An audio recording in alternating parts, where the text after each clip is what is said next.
26,000 schools in South Africa, but we consider them as public schools are 23,000. Most of them have connectivity, but Department of Basic Education is not saying that connectivity is good for teaching and learning. We have a plan from our side to make sure that this 100% achievement happen in 2029.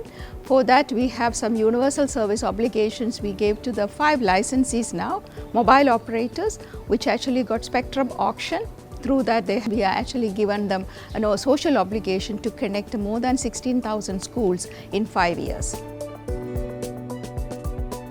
The possibilities that connectivity brings into the education space is immense, in that by unlocking this one thing, we would have opened the door to our children to access knowledge that is freely and readily available on a global scale.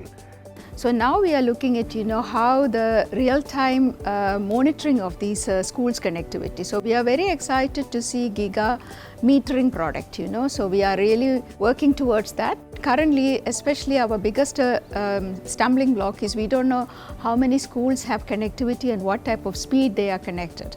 So that product is really going to help us to make sure that we have real-time connectivity, so we can actually monitor the connectivity of the school. Then financing, yes, we are excited to see that because every government doesn't have money to do everything by themselves. So this public-private partnership, and if Giga through UNICEF and ITU, if you can get the right partners, to help us with the schools connectivity, we are very excited to venture into that model as well. In terms of the telecommunication industry, it is a very, very good opportunity because in broadband mapping, specifically infrastructure, Giga provides guidelines in order to seamlessly implement such mapping initiatives. If you don't know what the state of your ICT infrastructure is, then it becomes very, very challenging.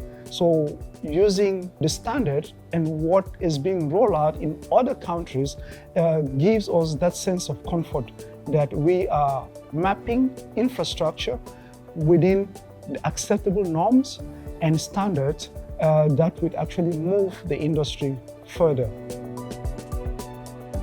So we are working closely with ICTU, being the regulator of South Africa, to make sure that Giga have access to the latest information that is a true reflection of the state of rollout of broadband infrastructure and services within the country.